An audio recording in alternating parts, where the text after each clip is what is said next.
오늘은 실제 대표님들과 만나면서 많이 받는 정책자금에 대한 질문들을 위주로 질문과 답을 구성하면서 정책자금을 쉽게 이해할 수 있도록 해드리겠습니다. 사실 이 일을 루틴하게 해드리는 제 입장에서는 정말 선입견 또는 그렇게 겁을 줘서 광고하는 사람들이 있기 때문에 대표님들에게 정책자금이 막연히 더 어렵게 느껴지는 것이라고 생각합니다. 그래서 굳이 스스로 해도 되는데 브로커 또는 컨설턴트를 찾는 경우도 많고요. 그 막연함을 없애드리도록 제가 좀 노력해 보겠습니다. 일단 가장 많이 하는 질문은 우리 회사는 어디에서 정책자금을 받으면 될까요? 라는 것입니다. 정말 심플하게 이야기하면 4대 보험 고용인원이 5인 이상인 회사는 중소벤처기업진흥공단과 보증기금들, 5인 이하의 회사는 소상공인 시장진흥공단과 신용보증재단에 가시면 됩니다. 여기서 인원 숫자와 관계없이 어디든 갈 수 있는 대표적인 업종이 제조업입니다. 그래서 컨설팅을 하는 사람도 제조업을 좋아하는 것이 여기저기 시도해볼 수 있으니 확률이 올라가거든요. 아무튼 인원에 의해 구분해 보시면 대략적으로 맞고, 또 구체적인 것은 나중에 신청해 보시면서 해당 기관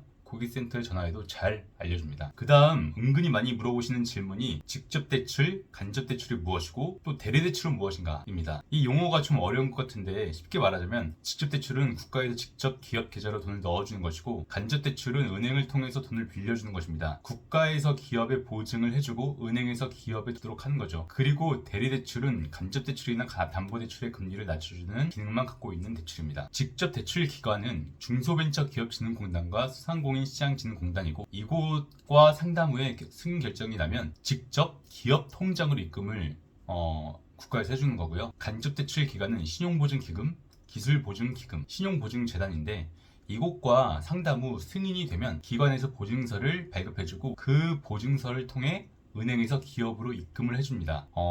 대리대출은 보통 소상공인 시장진흥공단에서 발급을 받습니다. 그 보증서에 기한이 있는데 그 기한 내에 보증서나 담보를 통해 대출을 진행할 때 대출을 진행해주는 기관에 해당 보증서를, 그러니까 대리대출 보증서를 보여주면 그 보증서에 맞게끔 저렴하게 대출 종류가 달라집니다. 또 은근히 많이 하시는 질문이 개인 회생이나 파산 이력이 있어도 정책자금을 받을 수 없을까요? 입니다. 이런 분들을 위한 별도의 보증이 따로 있습니다. 법적 변제 의무 종결 기업 보증 제도라고 불리는데요. 다만 해당 보증 심사 시 해당 보증 한도가 따로 정해져 있고 별도의 사업성, 기술력 등을 보고 평가를 하고 있습니다. 다만 전제 조건은 이미 파산이나 개인 회생 절차를 다 완료하셔야 하고, 특히 최근 3개월 이내에 당연히 연체는 없어야 합니다.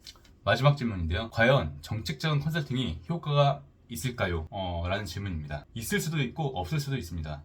제가 실제 관리하지 않고 상담만 해드리는 분들도 있으신데요. 직접 대표님께서 하시는 게 낫다고 하는 경우입니다. 정책자금 컨설팅이라는 것의 70% 정도가 단지 경로와 신청 방법을 알고 그것을 알려주는데 그치고 있습니다. 그래서 제가 그 경로와 방법을 알려드리고 직접 하시도록 하는 경우가 많습니다. 특히 대표님들 중 한두 푼이 아쉽고 힘든 상황인데 그런 분들에게 조금이라도 부담이 되는 게 싫거든요.